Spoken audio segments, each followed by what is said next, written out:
Hey everybody, on today's Sounding Off, fusion guitar legend Scott Henderson's with us. It's coming up next.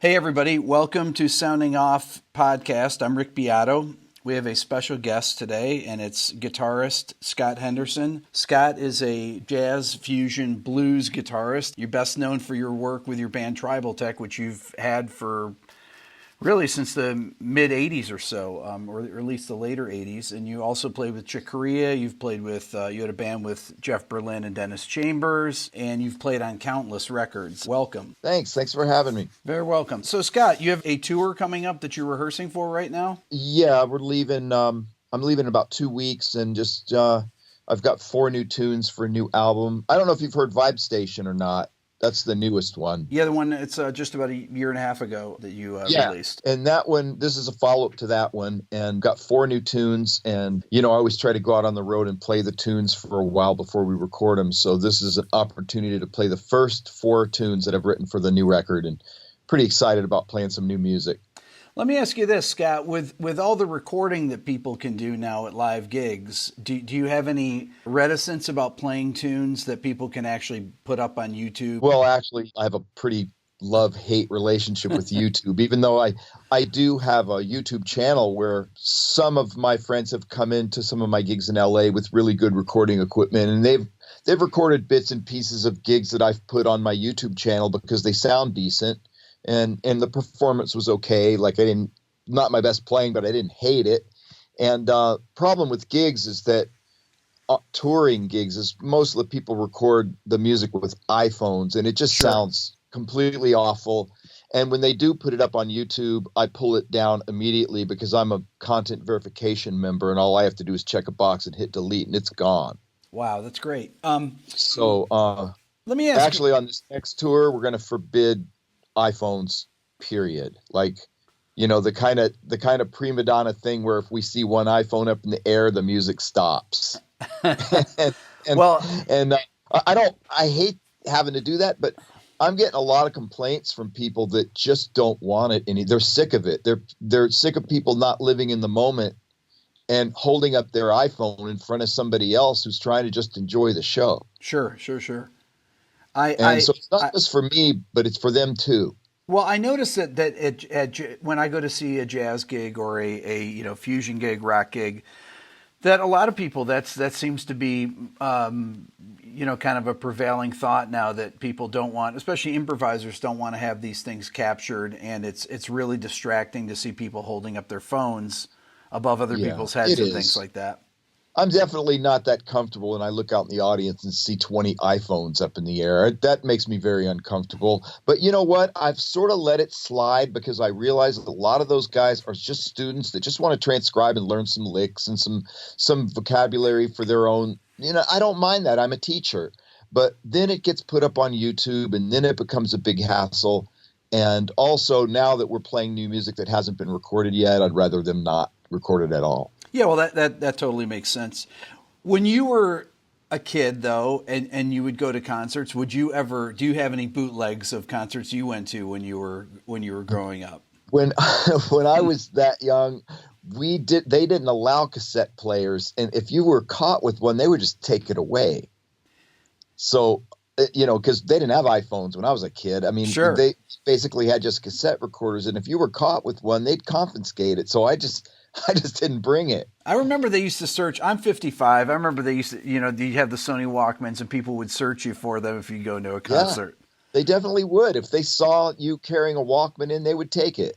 It's funny, though. There are some great bootleg recordings that I've gotten from people that, nowadays are gold, that at the time people probably didn't want to have recorded, but when you see, some of the people are not with us anymore, and I'll admit I've made bootleg recordings at concerts plenty of times when I was a kid. Yeah, well, it's a thing. I mean, like I said, I've got a YouTube channel. There's plenty of video of me with various bands, and people are totally welcome to check it out. I'm like I say, I don't think it's my best playing, but I don't know. I don't hate it, and it's fairly well recorded. And that's one of the things that I'm the most concerned about is I don't want to be represented by really terrible, distorted iPhone recordings. Sure. Do you ever go back and listen to your old recordings? Not often, no, not really. Because, anybody that's calls themselves a work in progress, which I am for sure. I'm continually studying and trying to grow and become a better musician.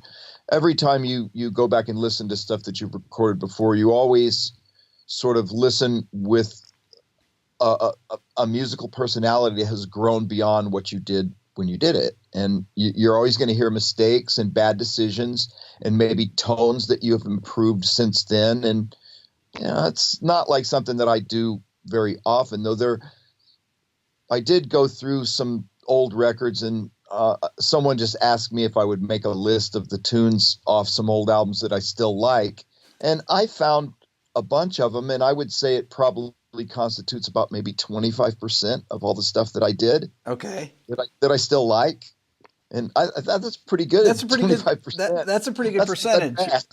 I've asked people, everyone that I've interviewed, I've asked the same question. I pretty much get the same answer. Although I've gotten some really depressing answers from some people, actually. I'm sure bless Allan's heart, R.I.P. Allan. But if you asked Allan, he would probably say, he never liked anything he did. Anything that I've ever done. Speaking of Allan is thanked on one of your records. I think it's Dr. He, I believe. Yeah. You were friends with Allan, I had heard. And can you tell me a little bit about that when you guys met? Well, I met him because I opened for him on his first kind of debut concert in America when he played at the Country Club in Reseda, and I was playing with Jeff Berlin's band with Vinnie Colaiuta on drums, and we opened for Allan. And it was a really exciting night because for many, many people, including me, we'd been listening to Allan for a long time and never seen him live, so it was a pretty big deal. And so I met him then, and we became friends, and I asked him for some help on that record, Dr. He, because he knew a way to make – my tone wasn't really all that great back then. It was rather thin. Allan had a way to fatten it up by making it stereo, and he offered to come by the studio, and to my surprise, he brought a whole rack of gear with him, and I was like, whoa, like, dude, you didn't really have to do that. But he brought some delays and stuff, and he just helped fatten up the tone on the record, and it really did help it a lot.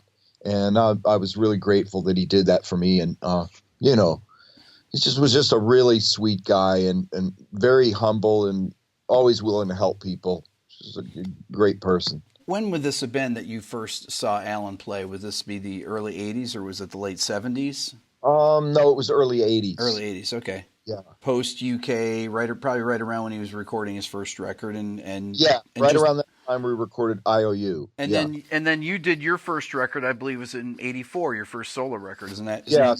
Spears, I think, with Tribal Tech. You went to GIT, I believe. Is that correct? I did. Yeah, I went to college in Florida, and it was more of an arranging and composition school. They wasn't very hands-on guitar, so I knew that at MI there were really great guitar players there. Pat Martino, Joe DiOrio was there, Ron Este, a lot of pretty heavy players.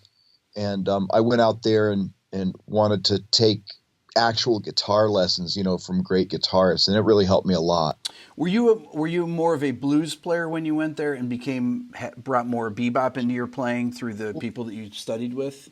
By the time I got to GIT, I was kind of trying to play jazz. I wasn't very good at it, but I was on my way to trying to become a jazz player. I seem to remember, now I may be remembering this completely incorrectly. Were you ever featured in the back of Guitar Player magazine? Yes. With Spotlight. Spotlight. There were 3 different people, and I saw you in there, and it talked about your influences. Was that Mike Varney? Who wrote that column? That was Mike Varney, and that was how I met Mike. And I was one of that was the very first Spotlight. And that was when I was still living in Florida before I moved to LA. And it was me and 2 other guitar players. And that was the very first edition of Spotlight. And that's sort of. You were the first person, I believe, right on the left-hand side, the actual first one. I can visualize it still. I really had to thank Mike because he's the guy that kind of got my name out there a little bit and helped me establish, my name a bit. And, even though I'd never really done anything of note, I never really played with anyone. But when I came to LA, I was lucky Jeff and I used to play a lot at school. And then he asked me to play on his first album. And that was my first record. And that's how other people heard me and started hiring me. Okay, so what year would that have been? See, I was asking people if they ever saw this, and no one that I knew saw this. I said, I swear I saw it in Guitar Player magazine. What year would that have been? I don't know. I mean, that would have been maybe around 80 or 79 or 80. Yeah, I think it was even 79. I think I was in high school still. And what tape would he have gotten? Was it something that you went in the studio and recorded? Was it Yeah, but it was just a really rough kind of mix of some tunes that original music that I'd recorded in Florida with my little original band. For people that don't know Guitar Player magazine of that time, this is pre-Tab. They never had Tab in Guitar Player.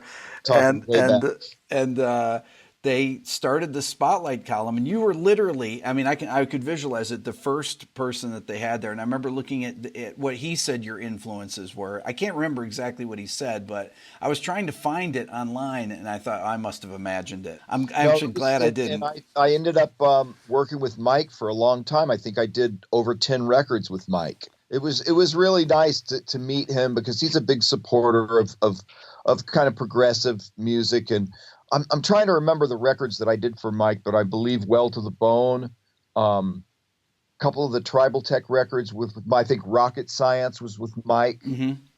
There was a bunch. The Steve Smith, Victor Wooten records, the HBC record was with Mike. Quite a few. Cool. I can't remember them all. Cool. It's very interesting. You referred to progressive music. I really have a hard time calling things fusion. What is your feeling about that term fusion? Well, when fusion first started, and with Mahavishnu Orchestra and Weather Report, and it was dubbed that, and it was fusion. I mean, fusion basically is just a combination of more than one element to make something different or new. And Weather Report was kind of a fusion of jazz and R&B and funk. Mahavishnu was more of like a mixture of a fusion of jazz, heavy metal, and Indian music. And I think fusion maybe got a bad name when it became really commercial, and it's that people started mixing jazz with really kind of pastel pop, like Kenny G and jazz and music and that kind of stuff. And even though that is fusion, it's just another different kind of fusion, a more commercial version of it. I don't really have anything against calling it that because that's what it is. I mean, Yes, in a way, is a fusion band, kind of a fusion of rock and classical music like Gentle Giant and those bands. So in a way, everything is fusion. It's a mixture of different kinds of music. And that word kind of got a bad name, I guess. But I'm not ashamed to say that I do play that kind of music because I kind of do. I'm mixing blues and rock and jazz all together, and who knows what it is, but... Would you say that your playing took a turn in the mid-'90s and you brought in even more blues influence into your soloing? Yeah, I think what happened was that by the time I got a record deal for Tribal Tech, I grew up playing blues. So I love blues, and I still love it just as much as jazz or rock or anything. And I'm a big blues fan. And by the time I got the first record deal with Tribal Tech, we just were not anywhere near close to that kind of music. We were very trying to learn jazz, and we were very, more of a jazz group. And as we went along, we were using synthesizers. Before home recording, there was a lot of MIDI and SMPTE on tape, trying to, synchronize SMPTE with MIDI so that we could have more keyboard parts in other words, keyboards were playing during the mix through SMPTE. Yeah, I remember that. It was just such a complex recording experience. So I had this little Led Zeppelin band, cover band going around town that was just really fun. And I thought, it would be just fun to go in the studio and just record like we used to, just turn on the mics and play to tape and just have fun and not worry about all this technical stuff. So I wrote the dog party music. I just decided to write an album for dogs because I like dogs. And we ended up recording that record, and that sort of started me on this path of making blues records. And for a while, I sort of had two careers going, a career with Tribal Tech and then a solo career playing mainly blues. But after Tribal Tech broke up, I realized that I didn't really want to be just straight ahead blues, or I didn't want to be just jazz. And I ended up kind of coming back to what I love about all kinds of music, because I'm very open-minded when it comes to music. I love everything from funk. I love James Brown. I love all the Motown stuff. I love Zeppelin and Hendrix and Deep Purple. I love Coltrane and Charlie Parker. And for me to do music, all of that influence has to be there, or I'm not going to be happy. So now I just do what I do. If I were to throw out different musicians' names and give your thoughts on them, for example, let's say Miles Davis. Tell me if these people were big influences on you. Was Miles a big influence on you? Miles was definitely a big influence on me around the time when I was really studying hard at MI, or it was called GIT then. And I was listening to quite a lot of Miles Davis, especially the band with Wayne Shorter and Herbie Hancock and Tony Williams. That particular band was very influential to me, and it was also, I believe, very influential to Weather Report. So in fact, I did get offered to play with Miles, but I didn't do it because at the time, Miles was sort of in his very, very late years, and I went to see a couple concerts, and when I got the offer to play with Joe Zawinul, who's always been one of my biggest heroes, I took the job with Joe instead of taking the gig with Miles because I thought I would be happier with Joe's band. And I'm sure that was the case. I don't think I would have been happy playing with Miles in that particular band. But, so you mentioned Wayne Shorter. Wayne Shorter, I imagine, was a huge influence on you. Huge hero of mine. Yeah, not only for his improvising, but I believe he's one of the best composers in jazz music, period. And both him and Joe are really big influences and heroes of mine. What about his compositions? Is it the harmonic structures he used, the song structures? What about Wayne's compositions? Well, Wayne is just so, I mean, it's so complex but so organic at the same time. It's what I love about Wayne. It's that he's able to put together these very singable melodies, but the harmony is pretty complex. And I love harmony, and I love composers like Debussy and Ravel, or the modern classical composers. My wife is a classical pianist, so I hear a lot of this music.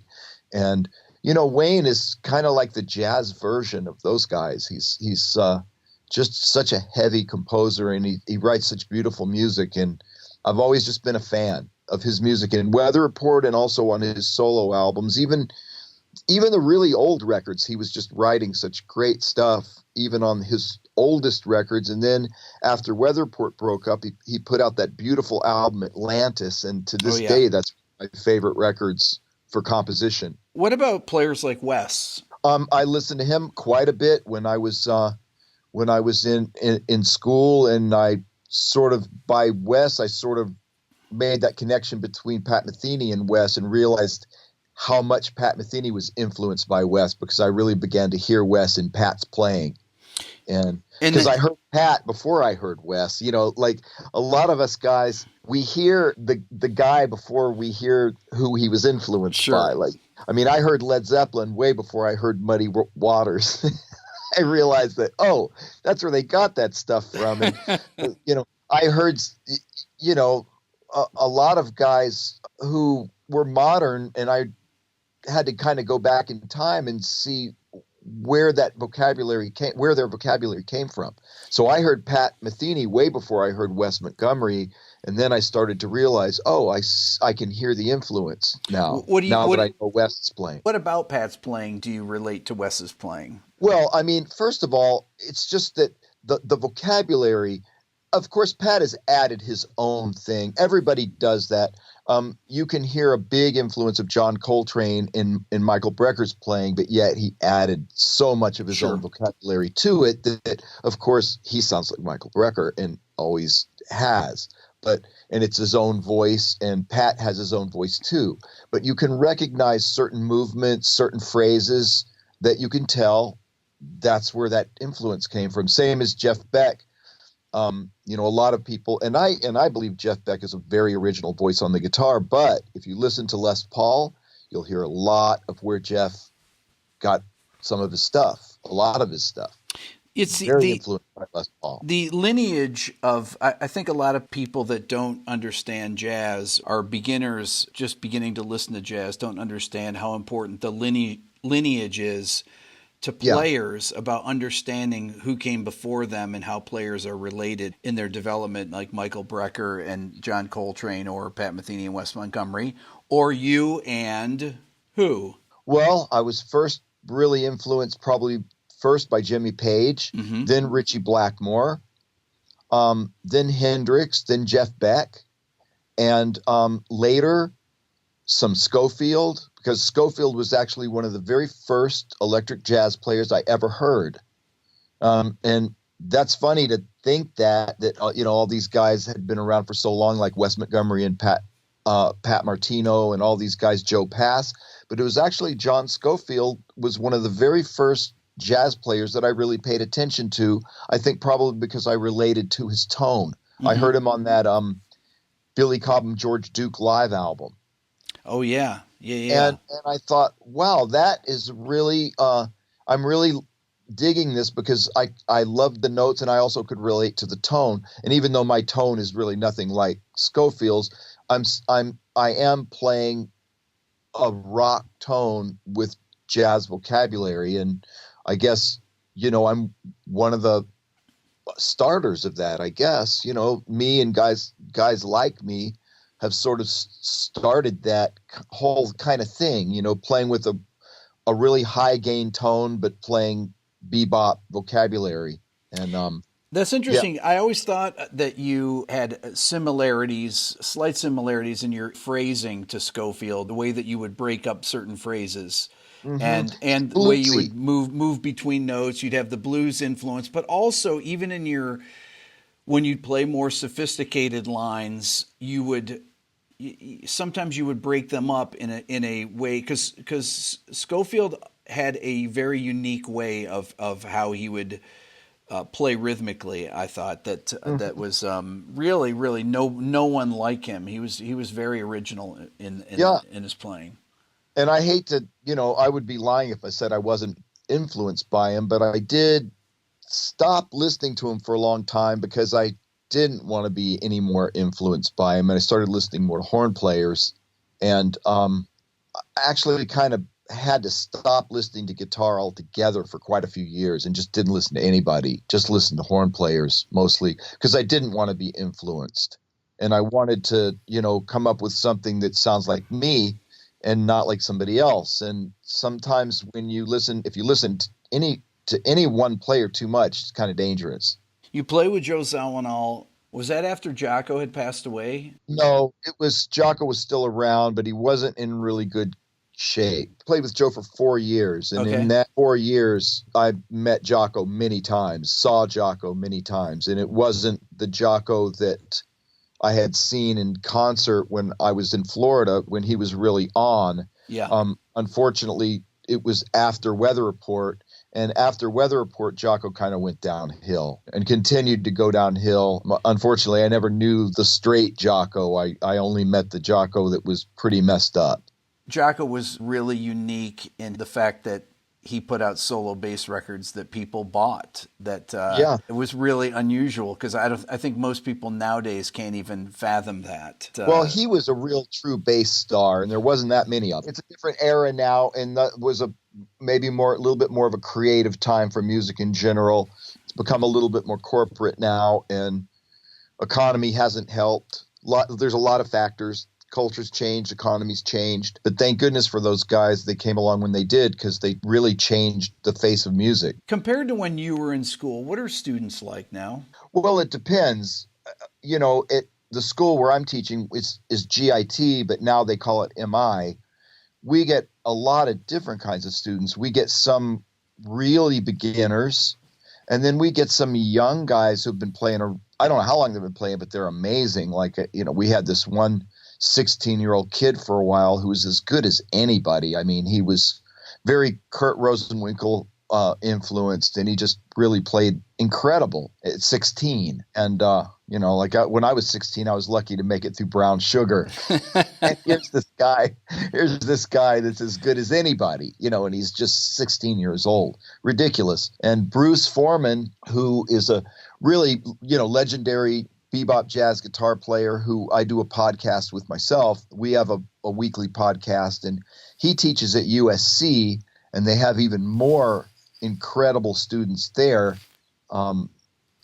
As far as jazz, they're more of a jazz oriented school. They have, I subbed for him maybe a few months ago and taught a few of his guys. And there were 3 guys that I remember who were in their 20s who were just unbelievable.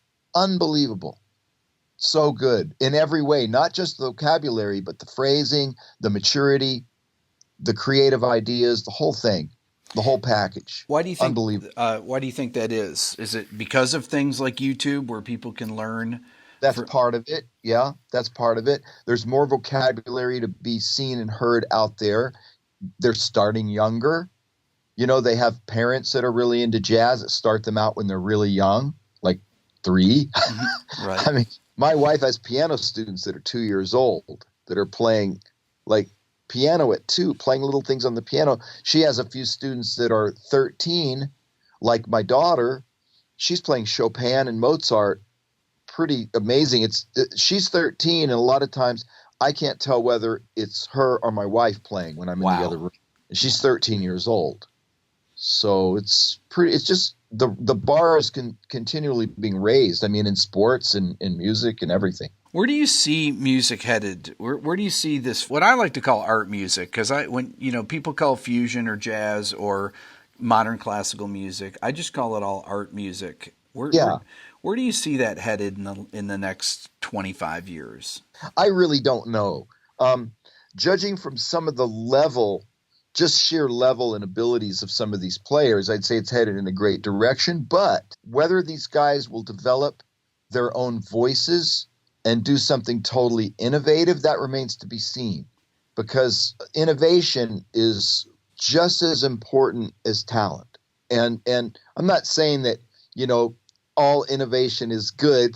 It's not good to be innovative if you suck. True. But there are guys that have come along, and I can name a few, like say Allan Holdsworth. When Allan came along, no one had really done anything like that before. He was a true innovator. When Stanley Jordan came along, he was really innovative. That was a different way to play the guitar that no one had ever really done before. When Eddie Van Halen came along, that was innovative. People had never seen or heard anything like it before. So these guys are innovators and, talented innovators. And whether these young guys who are really great and have all this vocabulary will truly innovate, we'll see. It's too early to tell right now. Maybe when you said you were having trouble playing Brown Sugar at 16, well, you find these kids that can really play. Maybe there's something to the gradually picking up this and having life experience and developing your own style. Maybe there's actually something to that is more value, because historically these kids that were child prodigies, most child prodigies end up burning out in their early 20s. If you you ask your wife about it, that a lot of these pianists end up burning out. They were incredibly great while they're young, and then when people start catching up to them and when they're teenagers, they start to lose their luster. And child actors too. Yeah. I mean there is something to that. There's something to developing slowly, I think. Well, I think that no matter how big or small your vocabulary is, it's the life experiences that really mold you into who you're going to be. And some of the kids are just too young. They haven't gone through enough experience of playing gigs yet to figure that out yet. And that's totally natural. When they get in their 30s and 40s, they're going to have so much more experience under their belt, whether they're just blues players or really, super heavy vocabulary jazz players, it's still the same concept. The stage experience and the experience of playing with other musicians is ultimately what's going to teach you the most. When you're listening to a player, how do you evaluate? What do you think about if you're listening to, let's say you're listening to a jazz player versus a blues player when they're playing over a chord progression? I mean, how do you evaluate somebody's playing? What kind of things do you listen for? Well, the main thing I listen for is just if the guy's telling a story. It's not all that hard to play the correct notes through chord changes. I mean, kind of a monkey can learn how to do that. It's not the technical thing that's important. And unfortunately, the schools, it's their job to teach correctness and teach students to play the right notes over the changes. But sometimes it becomes the only thing they think about. Mm-hmm. And I think that when they play with other musicians that are better than them, and when they listen to musicians that are better than them, as far as phrasing and actually playing real music, organic music, not just playing, but also relating to the other people who are playing music with you, which is really, really important. The interplay between musicians and how you play off each other conversationally, that's the sign of a really mature musician. And so when I hear somebody playing jazz and they're just playing the correct notes, it doesn't really do too much for me, even if the lines are great. A lot of guys play great lines, and it's sort of like, so what? I've got to hear that somebody's really telling a story and really connected with the musicians that he's playing with.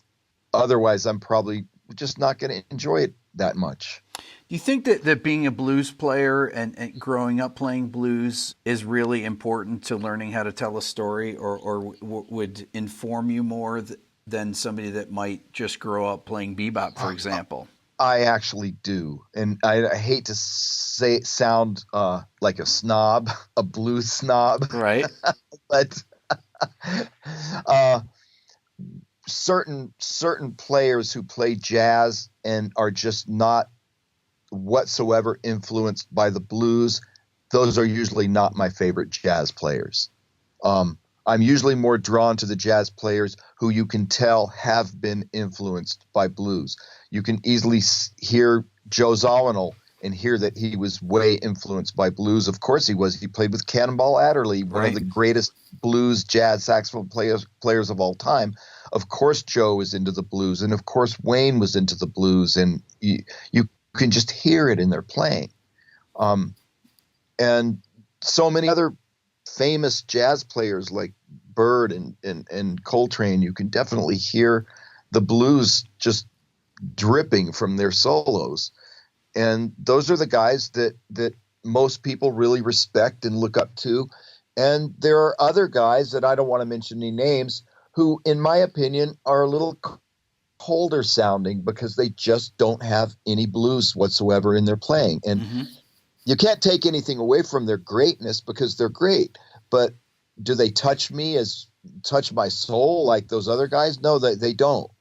So, and that's just personal preference. You know, there's some people that don't like blues, and that's okay too. It's all good. But the actual, when you listen to blues and great blues players that can tell stories, and you're playing jazz, don't you think that blues phrasing actually makes jazz players play better phrasing, know how to put a cap at the end of a phrase, I do definitely. My favorite players are all have deep roots in the blues. And like I said before, I love blues just as much as I do jazz. And I just as soon hear Albert King play as John Coltrane, because I believe he had just as much to say, maybe not as much vocabulary, of course, but I could listen to Albert King for weeks and never, ever get tired of hearing him play. Do you still practice a lot? Yeah, Jesus. 12 hours a day, man. Are you just have you always done that? Yeah, I've always been pretty attached to the instrument. I mean, there are times, of course, when I have other things to do and there are other things take me away from the guitar. But if I have the time, I'm with my guitar and working on something, either writing or practicing. Have you ever gone a long period of time without playing? Yeah, actually, when I compose music, I just came out of a long writing mode, like for, I don't know, I went into writing mode for a couple of months, and I kind of call that a vacation from playing because I'm not improvising. I'm not really working on my chops at all. I'm getting rustier by the day. And because I'm not using my guitar to play, I'm just using it as a writing tool. Mm-hmm. And I would get just as rusty if the guitar was just sitting there in the closet because I'm not practicing that. I'm not keeping my chops up at all. Well, what does a Scott Henderson practice routine sound like? Like, what would you do? What do you do when you're going to practice? Do you have certain things that you like to play? Do you play over your own tunes? Do you play over, you know? Well, most people I've found are I would call them project-oriented practicers. In other words, you practice for something that you have coming up that's important. It's not like I'm just going to practice for the sake of practicing because I've never been that. I'm a little on the lazy side. I'm afraid that if I didn't have something going on to practice for, I might not practice. So there's always something that I need to, and it seems like as long as I've been playing the guitar, there's always some kind of thing like I got to play this tune in front of the kids at school to be, one of my juries or one of my playing classes at school. So I got to practice this tune because I got to play it in front of people. And it's always because of something that's coming up that I need to practice for. That's why I practice. And there's always sort of like a carrot at the end of the stick, and I'm always chasing that carrot because there's something that that's coming up that I need to be ready for. And so most of the time, I don't like sit around practicing standards as much as I used to because I don't really play standards for a living. And Sure. though I can't play standards, I'm not as good as playing standards as some of the better bebop players out there who play standards for a living. I feel like I can do it pretty well, but I'm definitely not one of the best. But I don't care because it's not what I do. It's not where my focus is. My focus is being a composer, composing my own music, and putting out my own records. And if I'm going to practice on anything, I'm going to practice over my own songs because I have to be ready to go out there and play them in front of people. When you're working on things, do you have a DAW that you use? Do you use Logic or Pro Tools? Yeah, it's like I use Digital Performer, but Okay. It's basically the same thing as Pro Tools. And that's usually how you'll compose, is you'll maybe program drums and write your tunes like that. Yeah, I use a little Oxygenate keyboard to enter the drums and the bass lines. Okay. And then I record guitar. Since I'm usually these days I'm writing more for Guitar Trio, so I don't write MIDI for the guitar. I actually record the guitar audio and then do the bass lines with the keyboard because it just seems to be easier for me to do bass with the keyboard and drums with keyboard, but record. And one of the things that I have a really hard time with is that when I'm composing, I'm just punching in one chord at a time or two chords at a time. And if I like it, it stays until the tune is built and it's done. And then comes the dreaded moment where I actually have to learn it. Yeah. And I have to play it from the beginning to the end. And I realize, oh my God, I've done it again. I've written something that's way too hard for me to play. And somehow it usually takes me about 7 to 10 days to learn what I've written because I've written a bunch of voicings that I'm not used to playing, or I'm going from one voicing to another voicing that's a move I'm not used to making, and I have to basically train my hands to do things that they've never done, and it takes time.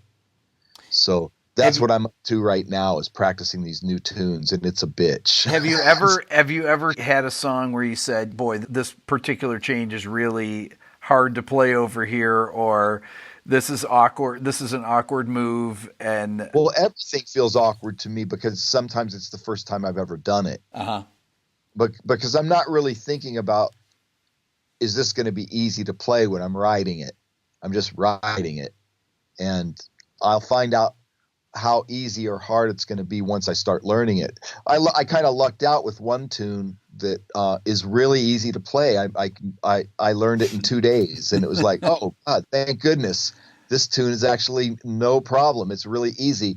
But the other three, unfortunately, are not like that. They're very hard. They're hard, and they won't be hard. I'm sure sooner or later I'll be playing them effortlessly. But right now, at the baby stage, they're hard because my hands just aren't used to making these moves that they have to make. When you go into your first rehearsal, will you send out a recording to the people, whoever you're playing with, and they'll get their parts together, and then they'll have the chart and the MP3. Okay.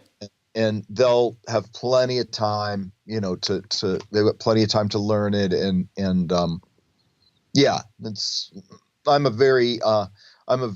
very conscientious band. What's the word? Conscientious. Yeah. Conscientious band leader, that I don't want to give anybody things on people.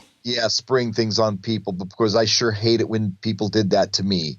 I don't want to do it to them. And so you'll send them a recording and a chart, and then you'll get together for the first rehearsal, and then kind of hash it out from there. Yeah, there only will be one rehearsal, because we'll first at the sound check of the first show and play those 4 tunes the very first gig. Wow. Yeah. That's no pressure, right? No problem. No problem. Definitely don't have anybody recording those, right? No, absolutely not. You've been playing guitar for a long time, years and years. Yes, like I have. 12. So since I was 12, and I'm 62. And do you find where you're constantly playing things where you're like, wow, I've never played that before. I've never played this voicing. I've never played a line like this before. How often? Sometimes on a good night. All improvisers are always striving to play new things, and I think that's why we practice so hard, because we realize that the more we practice, the more we can kind of forget about all the technical stuff and just play and just be creative. And when you're your most creative, you're more likely to play things that you've never played before. And there are plenty of nights that go by where that doesn't happen, and you don't necessarily call them failures, because the audience had a great time, you put on a good show, everybody loved it. But most improvisers, their best nights, or what they consider their best nights, are nights where they've played a lot of stuff that they've never played before. They come up with a lot of new stuff, because of course the audience doesn't hear you play every night, so they're satisfied with whatever you play. But when you're hearing yourself play every night, and your musicians are hearing you play every night, it's a big deal when you play something that you hadn't played previously. It's kind of like a breakthrough, and we strive for those. It's interesting. I've interviewed in the past, I've been doing this for about 5 weeks now, and I've interviewed 4 people that you've played with. I've interviewed one of them is Jeff Berlin, who I haven't put out the video. I interviewed Dennis Chambers, and I interviewed Victor Wooten. And it's fascinating to see the differences in the you're a pretty upbeat guy. Jeff Berlin is hilarious, and in his cynicism, he'll say it. I mean, he said some hysterically funny things, and he said to me, "Better not put that in." Then he said, "Oh no, definitely put that in. Leave that in." And Jeff's funny, man. I love Jeff. It's always fun to go on the road with Jeff, because he's hilarious. He was hilarious. He was hilarious. But then Dennis told me some of the most hysterically funny stories. He is a great storyteller. When you guys have gone out and played, these guys are really fun to go out and play with, I imagine. Oh, absolutely. With Dennis and Jeff, it was pretty much a laugh riot all the time, and it was really fun. That is so cool. That is so cool. Well, listen, Scott, I really appreciate you doing this. This is fantastic. It's great to meet you. I look forward to hearing the new record when it's complete. Are you guys planning any dates here in the States anytime soon? Not yet. right now we've got 3 weeks in Europe, then home for a week, and then back to Europe for another 3 weeks. And I'm just hoping that I can keep writing, and maybe by early next year we'll be ready to go into the studio and record. And then when we do, start thinking about putting some gigs together in the U.S. Excellent. Yeah, Well, that's the plan anyway. I don't know if it's going to work out that way, but we'll see. Well, please keep me posted on that. I'm really excited to hear the new record, and I'd love to come out and see the band. Great. Well, thank you so much. I really appreciate it. Excellent, Scott. All right. Well, listen, have a great night. Okay, you too. Okay. Take care. Okay, take care. Bye-bye. I'd like to once again thank Scott for being our guest today and remind you to subscribe here to my Everything Music YouTube channel. You to hit the notification button to let you know when the next Sounding Off's coming up. Thanks for everything. I'm Rick Beato.